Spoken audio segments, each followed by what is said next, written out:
오직 1인칭. 그때 수보리가 부처님께 말씀드렸다. 세존이시여, 이 경을 마땅히 무엇이라 이름하며 저희들이 어떻게 받들어 가지오리까? 부처님께서 수보리에게 이르셨다. 이 경의 이름을 건강반야바라밀이라 하냐니 이 명자로서 너희들은 마땅히 받들어 가질지니라. 무슨 까닭이냐? 수보리야, 요래가 말한 반야바라밀이 곧 반야바라밀이 아니라 그 이름이 반야바라밀이니라. 오직 1인칭. 부처님이 우리에게 주신 경이 많은데 경의 이름을 직접 붙여주신 경우도 있고 제자들이 붙인 경우도 있습니다. 그런데 위에서 본 것처럼 금강경의 경우는 부처님께서 직접 이름을 붙여주셨어요. 어째서 건강반야바라밀경이라고 이름하셨는지 그 뜻을 살펴보도록 합시다. 반야는 본래 구원되어 있음을 밝히는 지혜를 뜻합니다. 금강은 여러분이 잘 아시는 다이아몬드를 반야에 비유하여 쓰인 말로 금강반야는 금강과 같은 지혜라는 말입니다. 그럼 반야를 왜 금강에 비유했는지 봅시다. 첫째, 금강은 제일 단단한 물질입니다. 따라서 어떤 것도 부술 수 있는가 하면 어떤 것에 의해서도 부서지지 않습니다. 아주 단단하여서 금강에 의해 파괴되지 않는 물질은 하나도 없습니다. 마찬가지로 금강 반야에 의해서 파괴되지 않을 번뇌망상은 없습니다.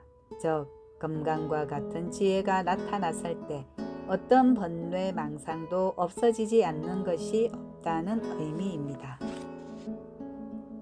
둘째, 금강은 아주 단단해서 파괴되는 법이 없습니다. 다른 것에 의해서 침범당하지 않습니다. 살아가면서 근심, 걱정, 골치 아픈 일, 몸에 병이 생기는 등의 번뇌망상이 있다고 하더라도 그것이 금강반야를 파괴시키지 못한다는 말입니다.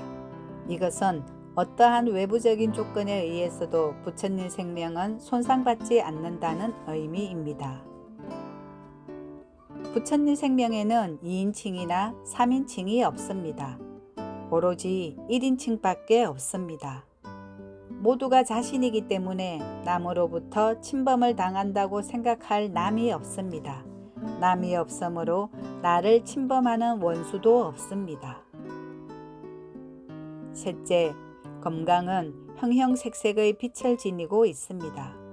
보는 사람의 각도에 의해서 혹은 빛의 조도에 따라서 가지각색의 빛으로 보입니다.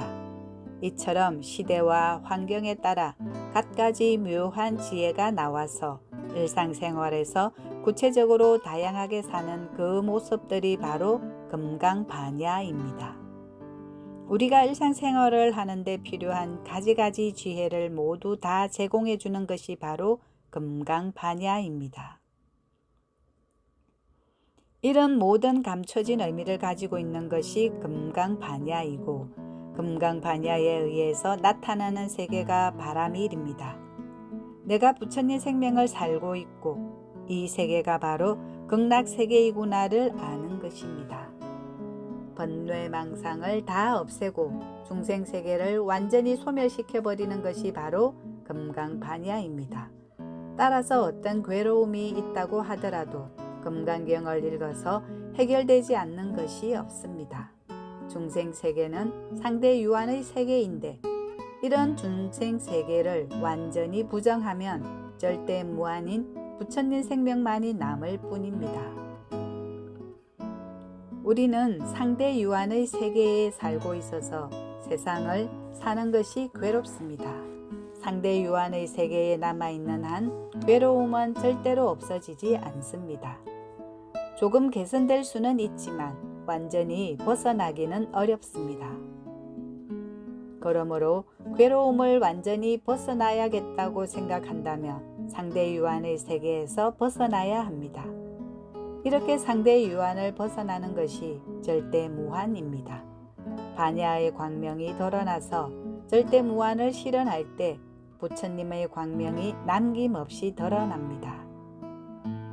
부처님께서는 이렇게 절대무한인 상태를 바라밀이라고 하십니다. 바라밀을 저 언덕에 이른다는 뜻에서 도피안이라고 하지만 그것은 절대무한이기 때문에 공간적인 이동을 하는 것이 아닙니다. 지혜의 광명을 비추어서 본래부터 절대의 세계에 있다는 것을 덜어내는 것입니다. 일반적으로 천당과 극락에 대해서 이야기합니다만 그 세계가 우리가 사는 세계의 밖에 어디엔가 따로 있다고 생각한다면 그 세계는 상대 세계가 됩니다. 우리와 떨어져 대립되어 있기 때문입니다. 그렇다면 그 세계가 아무리 좋을지라도 상대 세계의 연장선상에 있는 것이고 상대 세계의 연장으로는 우리들이 가지고 있는 근본 문제를 해결할 수 없습니다. 반드시 절대무한이어야 합니다. 이렇게 우리가 바라는 이상향인 바라밀의 세계는 반야로 도달할 수 있는 세계이기 때문에 반야 바라밀입니다. 한편 부처님께서 우리에게 가르쳐 주신 말씀, 즉 부처가 되기 위한 공부의 지름길을 일러주신 것이 경입니다. 그래서 금강반야 바라밀경이라고 하는 것입니다. 반야의 광명. 금강반야를 다른 말로 하면 나무이고 바라밀은 아미타라는 말과 같습니다. 이렇게 나무에 의해서 중생세계가 부정되면 아미타 세계, 즉 절대무한의 세계가 드러납니다. 결국 금강반야 바라밀은 나무 아미타라는 뜻이 됩니다. 우리가 이 뜻을 알고 경을 읽으면 본래 어둠이 없고 병이 없고 괴로움이 없는 것이 밝혀지므로 본래의 밝은 생명이 드러납니다. 또한 내가 밝아지면 우리의 주변이 밝아집니다. 내가 밝아졌는데도 주위가 어둡다는 것은 있을 수 없습니다. 아무리 어두운 곳이라도 태양이 비추면 밝아지듯이 금강경을 읽어서 반야의 광명이 비치면 모든 어두움은 사라집니다. 이렇게 금강경을 자꾸 읽으면 업장이 소멸됩니다. 업장은 나 스스로 살고 있다고 생각하는 아상과 같은 말이기 때문에 금강경을 읽어서 아상이 없어지면 업장은 당연히 소멸될 수밖에 없습니다.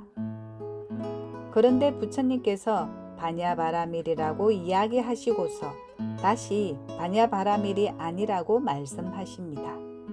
이것은 앞에서 공부한 보시바라밀과 같은 것입니다. 보시한 사람과 보시받는 사람과 주어지는 물건이 없어야 보시바라밀이라고 했습니다. 즉 보시의 행위는 있지만 보시했다는 생각이 없으므로 보시바라밀이 보시바라밀이 아닌 것입니다. 그와 마찬가지로 반야바라밀이라는 것도 반야에 의해서 본래 청정무구한 절대무한의 생명인 부처님 생명이 드러나는 것입니다. 나의 참생명은 내 밖에 있는 것이 아니기 때문에 반야바라밀도 내 밖에 따로 있을 수 없습니다. 부처님 생명은 새삼스럽게 드러낼 것도 없이 본래 있는 것이지요. 그러므로 반야바라밀은 반야바라밀이 아닙니다. 반야바라밀이라는 실체가 따로 있는 것이 아니라 다만 드러났을 뿐입니다. 반야바라밀이라는 실체가 객관적으로 인식될 수 있다면 그것은 벌써 반야바라밀이 아닙니다. 만약 나는 이만큼 반야바라밀의 공부가 되었다고 하면서 반야바라밀을 객관적 실체로 본다면 반야바라밀이라고 말할 수 없습니다. 우리 수행의 주체는 어디까지나 부처님 생명이지 중생 생명이 아니기 때문입니다. 부처님 생명이 부처님 생명을 드러내는데 어찌 객관적인 실체가 따로 필요하겠습니까? 만약 금강경이 객관적으로 논의될 수 있는 논리라면 그것은 이미 금강경이 아닙니다. 그것은 하나의 사상이나 철학에 지나지 않을 것입니다. 오늘 낭독에서 여러분의 시선이 머물렀던 단어가 문장이 궁금합니다. 댓글로 공유해 봅시다.